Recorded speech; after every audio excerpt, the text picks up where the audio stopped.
Oi, Eni, tudo bem? Tudo ótimo, Thiago. Muitas novidades hoje, né? Muitas. Vamos conferir? Os aumentos sucessivos nos preços dos combustíveis ganharam destaque essa semana no noticiário. Uma entrevista sobre diferença salarial entre homens e mulheres. O que são e como se formam os cartéis. O Senado Notícias Revista começa agora.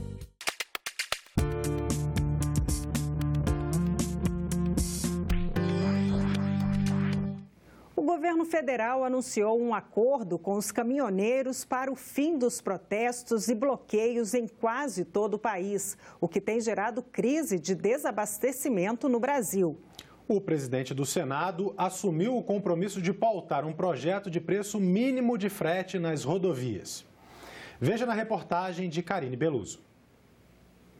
A quinta-feira foi marcada pela falta de combustíveis, alimentos, remédios, paralisação de transporte público e alguns aeroportos quase inoperantes. Para piorar a situação, muitos postos chegaram a cobrar preços abusivos, atingindo o valor de R$10 o litro da gasolina. À noite, o presidente Eunício Oliveira foi ao Palácio do Planalto para participar do encontro entre o governo federal e representantes dos caminhoneiros, que tentam fechar um acordo para a suspensão da paralisação da categoria. Com a vinda do presidente do Senado da República, o senador Eunício Oliveira, que muito nos honrou no término da nossa reunião, onde ele veio confirmar para os representantes dos movimentos dos caminhoneiros algumas dúvidas que eles tinham para esclarecer. O senador gentilmente compareceu, esclareceu e nós queremos agradecer. Nosso compromisso é de redução a zero da CID para o ano de 2018. O problema aqui que nós estamos querendo lidar é o problema da volatilidade dos preços e da previsibilidade do preço. Então, o que nós estamos acordando aqui é que o preço ele ficará fixo nesse patamar que foi definido pela Petrobras por 30 dias. A Petrobras está oferecendo os primeiros 15 dias e a partir do 16º dia isso será pago pela União. Pelo menos duas matérias legislativas que tratam de mudanças no preço final dos combustíveis e uma sobre valor de transporte de carga estão agora nas mãos dos senadores. Um projeto de resolução que estabelece um teto de 18% para o ICMS cobrado sobre a gasolina e o álcool e 7% para o diesel. Em alguns estados, o ICMS chega a 35%. Outra proposta aprovada pelos deputados na quarta-feira reonera a folha de pagamento de 28 setores da economia hoje beneficiados e zera o PIS/COFINS sobre o diesel até o fim do ano. E um dos principais pedidos dos caminhoneiros para acabar com a greve, a criação de uma tabela de preço mínimo para o frete. Qual foi o meu compromisso? De pautar o PLC 121 com a assinatura do líder do governo e eu trazer para o plenário. Se possível, já na próxima semana, se não na outra terça-feira.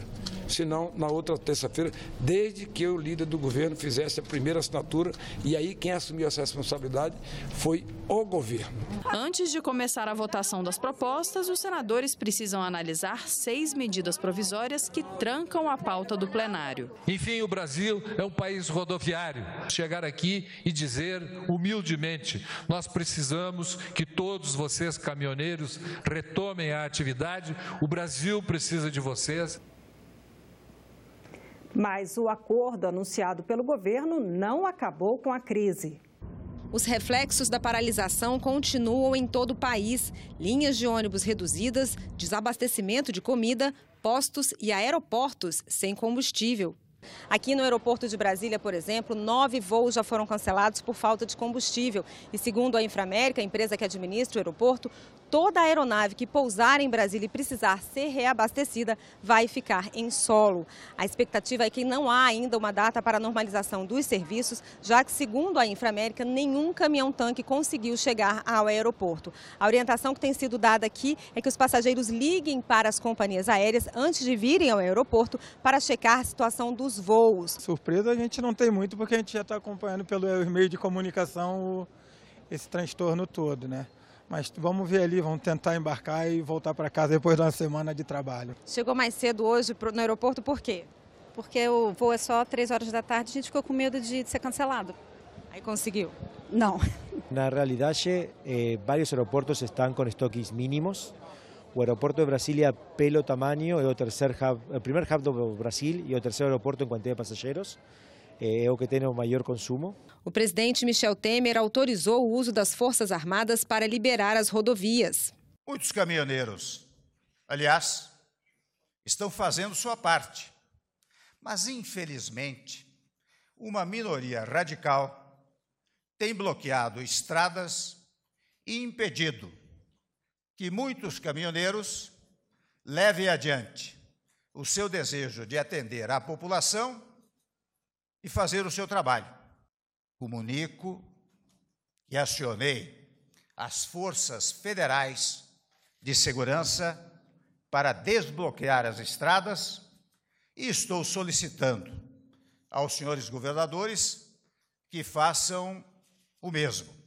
No Senado, o presidente Eunício Oliveira lembrou que não cabe ao Congresso estabelecer política de preços de combustíveis, mas garantiu que, mesmo com a pauta trancada por 6 medidas provisórias, vai pautar todos os projetos que puderem ajudar a resolver a crise envolvendo os caminhoneiros. Nós podemos perfeitamente, se houver qualquer tipo de emergência, fazer um entendimento com os líderes, aprovarmos em bloco as medidas provisórias para aprovarmos qualquer projeto emergencial que seja necessário, o que seja solicitado para resolver essa questão. Este ano, a Constituição faz 30 anos e, nesse tempo, ela já passou por várias alterações. Para mudar a Constituição, é preciso apresentar uma proposta de emenda constitucional, a chamada PEC. Mas não é qualquer pessoa que pode fazer isso. Vamos saber mais sobre a proposta de emenda à Constituição no nosso quadro Dica Legislativa. Eu comunico ao plenário que a próxima votação é uma PEC de autoria do senador Flecha Ribeiro. A proposta de emenda à Constituição tem o objetivo de mudar algumas partes do texto constitucional. Ela pode ser apresentada pelo presidente da República, por 1/3 dos deputados federais ou dos senadores, ou por mais da metade das assembleias legislativas, sendo que, em cada assembleia, a maioria dos deputados deve votar a favor da proposta. A emenda à Constituição número 4 de 2017 e a emenda número 1 da CCJ, nos termos do parecer do primeiro turno. Não será aceita a PEC que pretende abolir a forma federativa de Estado, o voto direto, secreto, universal e periódico, a separação dos poderes e os direitos e garantias individuais. A Constituição não pode ser emendada na vigência de intervenção federal. Isso quer dizer que, enquanto durar a intervenção no Rio de Janeiro, nenhuma PEC vai ser votada. A presidência informa que, em virtude da vigência do decreto número 9.288, de 16 de fevereiro de 2018, fica suspensa, enquanto perdurar a intervenção no Estado do Rio de Janeiro, da tramitação no Senado Federal de qualquer proposta de emenda à Constituição Federal. Antes de ir ao plenário, a PEC precisa passar primeiro aqui, pela Comissão de Constituição e Justiça. Depois, ela vai ser discutida e votada em 2 turnos em cada casa do Congresso Nacional. Para ser aprovada, ela precisa ter 308 votos de deputados e 49 votos de senadores, ou seja... A matéria depende de sua aprovação do voto favorável de 3/5 da composição da Casa. Um projeto discutido no Senado quer obrigar as empresas a divulgar os salários pagos aos homens e às mulheres. Para os especialistas, a transparência ajuda a combater as distorções salariais entre os gêneros no mercado de trabalho. Que muitas mulheres recebem salários menores, desempenhando a mesma função de homens, não é novidade. Mas a última edição do relatório Mulheres, Empresas e o Direito do Banco Mundial revela que a diferença é muito grande. Elas ganham, em média, 25% a menos que eles. Em alguns casos, abaixo da metade. A mesma profissão, questão de horário também, os mesmos horários, e eu sei que eu ganho bem menos do que eles. Trabalho na mesma empresa, mesma função, meu pai ganha um pouquinho mais que a minha mãe. Então, não sei por quê, que motivo, mas experiência própria. Uma das autoras do estudo do Banco Mundial diz que no Brasil ainda não há legislação que garanta a equiparação salarial por trabalho de igual valor entre os gêneros. Alguns países começaram justamente a adotar medidas para determinar a transparência das remunerações. A forma de fazer isso vem sendo adotada, por exemplo, em países como a Islândia, como a Suécia, o Reino Unido começa a adotar a legislação assim, e o impacto disso é bastante favorável, porque quando você começa a mostrar e ter que demonstrar qual é a renda, você começa a poder medir e, inclusive, punir empresas. A Islândia, por exemplo, começou a adotar sanções para empresas que não estejam fazendo esse trabalho de igualar essa remuneração. O governo brasileiro começou a divulgar as remunerações dos servidores públicos depois que entrou em vigor a Lei de Acesso à Informação em 2011. Agora, uma proposta em debate no Senado, inspirada na nova legislação trabalhista do Reino Unido, faz uma mudança na CLT para que as empresas com pelo menos 250 funcionários passem a informar a diferença salarial entre os homens e as mulheres. Nós queremos que agora haja uma divulgação sistematizada para que as pessoas saibam onde está ocorrendo o exercício dessa diferença, que na verdade não existe punição para isso. A senadora acredita que com a divulgação, essa diferença salarial entre mulheres e homens pode diminuir pela estimulação do debate. Primeiro, a mulher vai tomar consciência que ela ganha menos, porque muitas vezes não tendo capacidade de ter acesso à folha, ela não vai saber. Então, nesse momento, as outras mulheres, as filhas dessas mulheres, a mãe dessa mulher, né, o esposo dessa mulher fala, puxa, essa empresa tem coragem de ver minha mulher trabalhar o mesmo horário, na mesma dedicação e pagar um salário inferior, isso é discriminação e a lei não permite. Quando a gente denuncia que a mulher ganha menos que o homem fazendo o mesmo trabalho, a gente ouve as piadinhas dizendo que não é verdade e pessoas se milindram e rechaçam e rebatem. Então, melhor publicizar. Vamos publicar o salário de homens e mulheres com a mesma qualificação, fazendo o mesmo trabalho e ganhando um salário diferente, porque é a tônica nesse país. A advogada e especialista em gênero do Grupo Banco Mundial, Paula Tavares, participou do programa Cidadania aqui da TV Senado e falou sobre alguns estudos sobre o tema. Entre eles, um da própria entidade, que concluiu: as mulheres nem sempre atingem cargos de chefia e, quando chegam lá, recebem 75% do que os homens, Tiago. É isso mesmo, Eni. Paula Tavares conversou sobre diferenças salariais, cotas e outros temas com a jornalista Paula Groba. Vamos acompanhar um trecho da entrevista.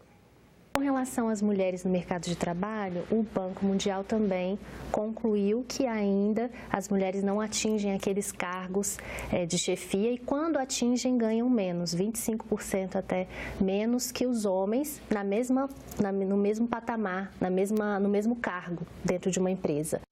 Ainda voltando a essa questão histórica da mulher ter a responsabilidade de cuidar da família e dos filhos, né? Por causa disso, ela acaba fazendo concessões após ter filhos e quando tem uma família, de abrir mão, muitas vezes, de cargos de maior responsabilidade, né? Abrir mão de, ou muitas vezes não ter condições de ter o tempo necessário ou ter a disponibilidade que permita assumir esse tipo de posição, né? Cargos, por exemplo, de liderança que exijam que a pessoa, o responsável, possa estar disponível às 7 da manhã ou às 9 da noite para uma reunião, para alguma coisa. E a mulher, sendo, às vezes, a que tem a responsabilidade com os filhos, acaba abrindo mão, porque ela sabe que não tem condições de cumprir com esse papel, né? E isso mudando também, ou precisando, ou podendo ser mudado por uma questão de você mudar a mentalidade e a cultura, né? No Brasil, o que nós vemos é que a participação da mulher no mercado de trabalho é inversamente proporcional ao nível dos cargos, né? Então, a participação na entrada é quase igual dos homens, ainda é inferior, né? 43% de mulheres no total participando da força de trabalho, então ainda uma lacuna a ser preenchida, mas mesmo quando elas entram bastante, né, e tenham acesso ao mercado de trabalho, mas não sobem na carreira. Uma coisa que nós temos visto, por exemplo, é você adotar cotas, né, cotas principalmente para os conselhos de administração, ou seja, para os níveis mais altos de empresas privadas, e isso tendo um efeito enorme na participação das mulheres. O Canadá, por exemplo, adotou diretrizes para as empresas negociadas na Bolsa de Valores. Em 2 anos, de 2014 a 2016, quando eles mediram o efeito dessas diretrizes, eles viram um aumento de 18% a 25% na participação das mulheres nesses conselhos de administração, ou seja, no topo mais alto, né? Isso acontece também na política. E o Banco Mundial defende a adoção dessas cotas no poder decisório de empresas? Defende, não, certamente, no poder decisório de empresas e na participação política de mulheres, né? É outra área que o Brasil ainda é deficiente em termos de adoção de medidas, né? Você tem aí cotas de 30% para a participação de mulheres nas eleições, né? Quer dizer, na candidatura, mas você não tem assentos reservados. Então, você não traduz isso em resultados efetivos. Aí o que você vê é uma participação baixíssima das mulheres, né? De 10,5% no Congresso, na Câmara, né? E 14,7%, eu acho, no Senado. Quer dizer, no total, uma classificação bastante baixa em termos globais da participação das mulheres em cargos políticos no Congresso, né? Inclusive, o último índice de desigualdade de gênero do Fórum Mundial Econômico registrou uma queda no ranking do Brasil, basicamente pela questão da participação política da mulher em cargos de liderança no governo, né? O Banco Mundial, nesse estudo, ele compilou aí informações de 189 países. Isso. O que se vê é que essa questão da falta de cotas, a necessidade de cotas, tanto na política quanto nas decisões das grandes empresas, fica nítido que isso na grande parte dos países acontece também, essa necessidade de uma adoção de cotas, de repente? É o que a gente tem visto, né? Mesmo nos países mais avançados, aliás, foram alguns dos países mais avançados que começaram com a adoção de cotas, né? Principalmente para a participação de política das mulheres, mas também para os conselhos, né? Entendendo que isso é uma parte, são medidas de políticas afirmativas, né? De você criar um espaço para a mulher que não existe hoje. Quer dizer, o que você vê é um avanço da participação da mulher, até da ascensão da mulher, mas num ritmo muito lento, por uma desigualdade histórica, né? Nós estamos mais ou menos num equilíbrio histórico de desigualdade que se perpetua, e o que se percebeu em todos esses países é que se você não criar esse espaço por uma cota, por um espaço reservado para as mulheres, o tempo que você levaria para mudar isso seria muito longo, né?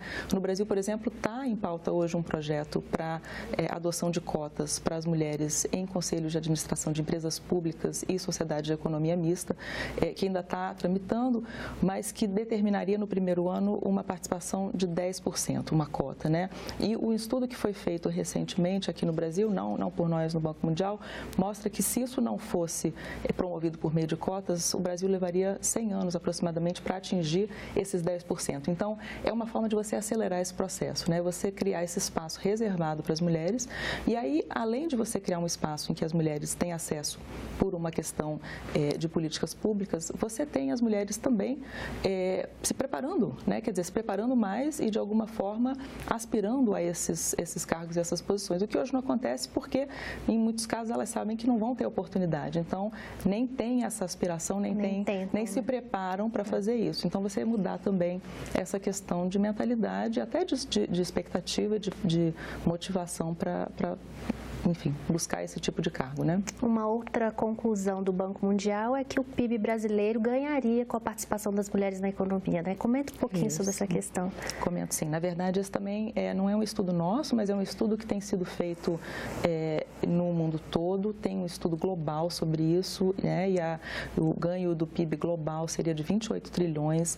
A forma como o estudo foi feito é vendo um potencial, né? A previsão de maior participação da mulher no mercado de trabalho, fechando essas lacunas da desigualdade na participação. Então, se você conseguisse hoje fechar até 2025, que é uma previsão mais ou menos viável, né? E foi um compromisso, inclusive, que os países do G20 fizeram de fechar essa lacuna em 25% da lacuna que existe hoje na participação feminina no mercado de trabalho, você teria um ganho global de 28 trilhões no PIB global, e para o Brasil esse mesmo estudo, com essas mesmas perspectivas perspectivas, né, de você fechar em 25% essa diferença na participação feminina no mercado de trabalho com relação à masculina, até 2025 teria um ganho de 3,3% do PIB, ou seja, você injetaria esse valor na economia.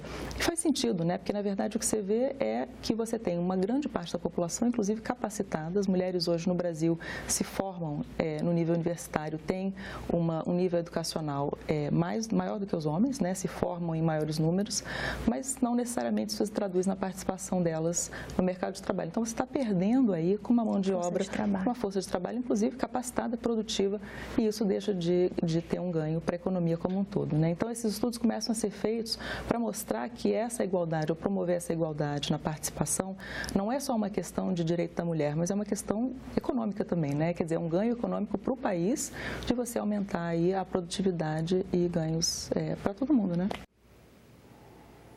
A proibição de plástico na composição de pratos e talheres descartáveis e a aprovação no início desse mês pelo plenário de uma medida provisória que soluciona impasses na gestão do Fundo de Compensação Ambiental. Uma medida que deve trazer grandes benefícios para nossas unidades de conservação. Temas de meio ambiente que você vê agora na coluna Momento Eco, com o jornalista César Mendes. A proposta enviada pelo governo federal ao Congresso autoriza o Instituto Chico Mendes a selecionar, sem licitação, um banco público para gerir o fundo criado com recursos provenientes de compensações ambientais, dinheiro pago por empreendimentos que provocam significativos danos ao meio ambiente, como uma contrapartida pelos danos causados. Uma solução aos entraves apontados pelo Tribunal de Contas da União, que até agora impediam o funcionamento desse fundo.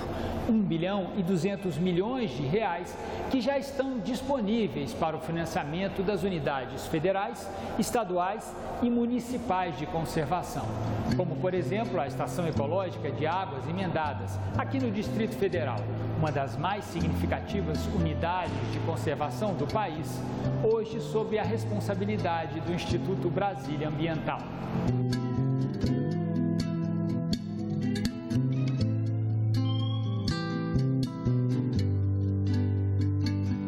O destaque de hoje é a aprovação no mês passado pela Comissão de Assuntos Econômicos de uma proposta que estabelece a retirada gradual do plástico não biodegradável na composição de pratos, talheres, copos e bandejas descartáveis.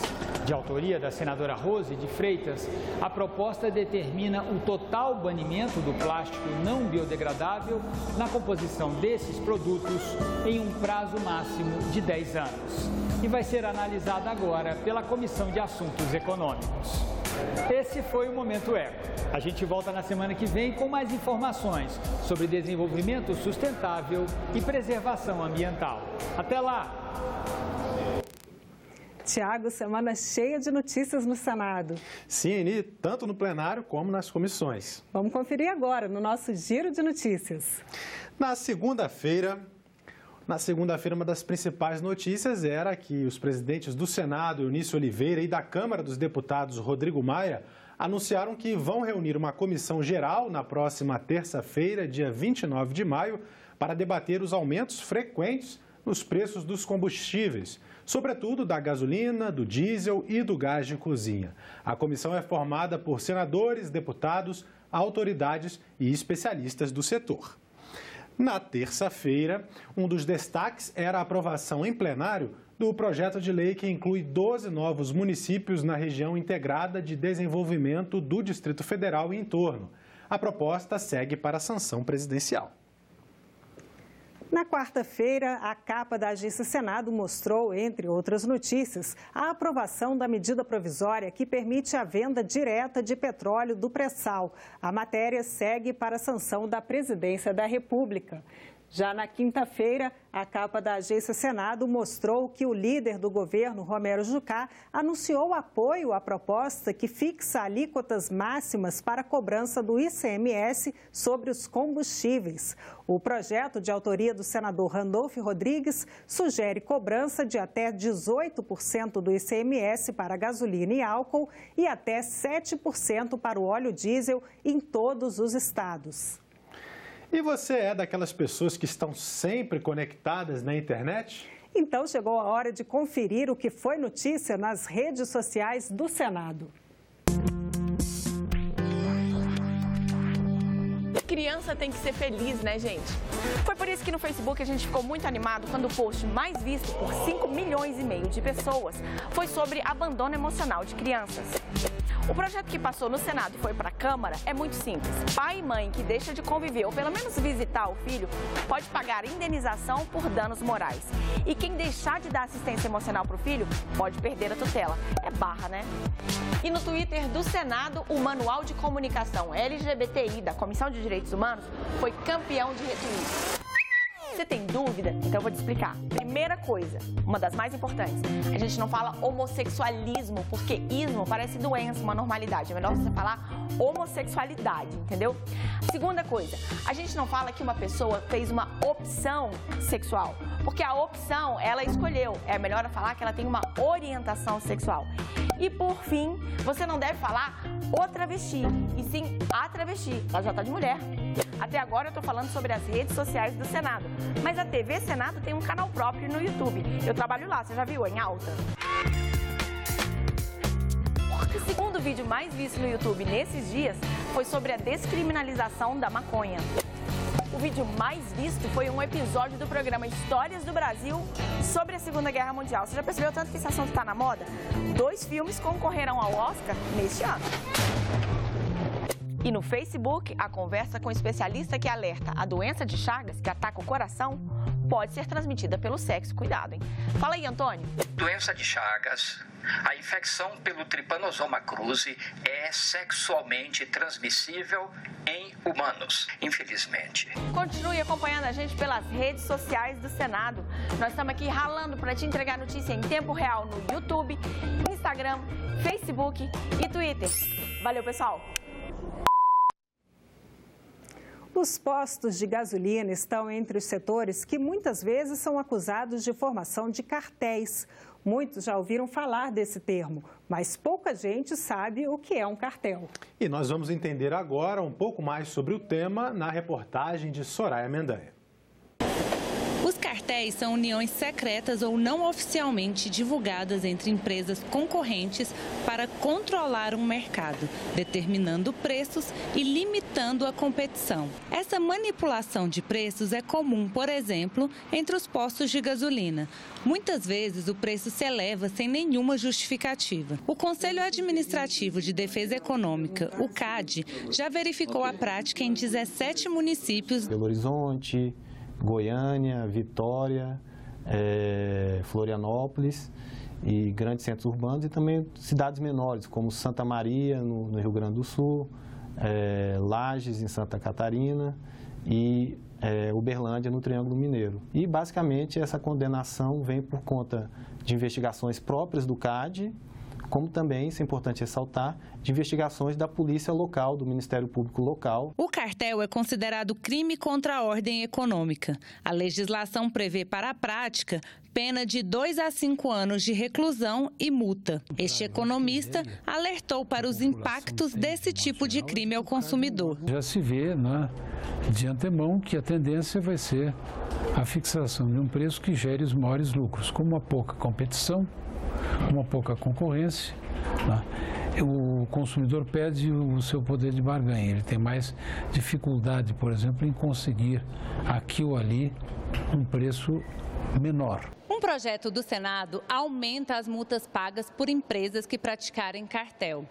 A proposta estabelece ainda o ressarcimento em dobro às partes prejudicadas, exceto quando houver a celebração do acordo de leniência, uma espécie de delação premiada para a pessoa jurídica, que permita ao CAD estimar os danos causados. É muito válido esse aumento, essa alteração na lei, porque você consegue reprimir de forma mais efetiva os cartéis. A partir do momento que os empresários veem que eles poderão ser punidos fortemente pelo Estado, cria-se um desincentivo para a formação de cartéis. De acordo com o Piscitelli, os cartéis existem em diversos setores, entre eles os de bebida, de alimentação, setor automobilístico, supermercados, estacionamentos e também construtoras que disputam licitações. Isso é muito comum em grandes obras ou nos fornecimentos ao setor público, que em geral envolve um volume maior de recursos. Eles combinam quem vai ser o vencedor. Repartem, fazem um rodízio. Quem vai ganhar o quê? Para fazer denúncias sobre a existência de cartéis, você pode acessar o site do Conselho Administrativo de Defesa Econômica. O endereço é o cad.gov.br. Basta acessar o ícone e clicar na denúncia na página inicial. E este foi o Senado Notícias Revista. Você pode rever as reportagens desta edição na nossa página na internet, senado.leg.br/tv. Muito obrigada pela companhia. Continue sintonizado aqui na TV Senado. Tchau.